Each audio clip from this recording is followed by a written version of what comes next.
Okay. Effective communication, it's really important that where possible we communicate with our children in a way that they can understand as well. Because if there's an uncertainty or a lack of understanding, that can often contribute to separation anxiety.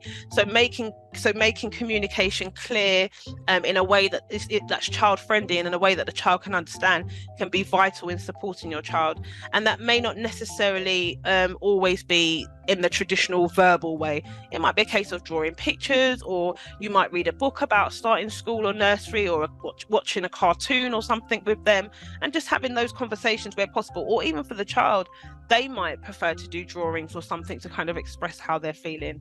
But it's about having that communication.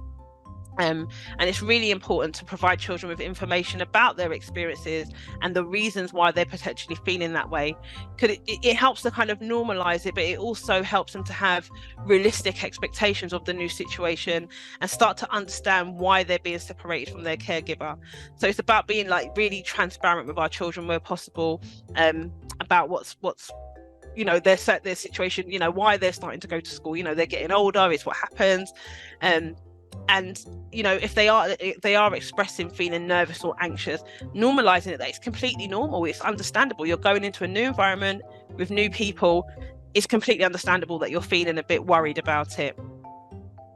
Sometimes as parents, carers, humans, we sometimes shy away from discussing such matters with children because we have that worry ourselves that it may distress them, when in fact taking the time to talk and help them understand actually helps the child to feel more familiar with the situation. So when they do actually start going to nursery, or they do actually start going to school, and certain routines start happening, like taking the register in the morning, that's usually the first things that schools and nursery do just to make sure everybody's in. They'll be having the routine of maybe sitting on the mat or sitting on their chair.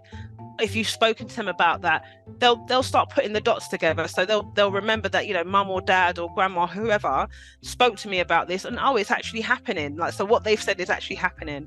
So that can help with them feeling a bit calmer. But again, also explain to them in an age appropriate manner the specifics of when and why and how long the separation will occur, as well as when you will return.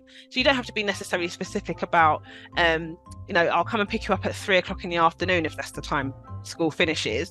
It might be a case of at the end of the school day, find out from the teacher what the activity might be at the end of the school day. When I think about children of the early years, they might have had a little story or something, so you can say to them, if that's the last activity of the day, you can say to them, well, I'll be there for you to pick you up after story time. So then they know that after story time you're going to be coming back for them. But of course, communication, as mentioned, it's really important to be age appropriate and in a way that the child can understand.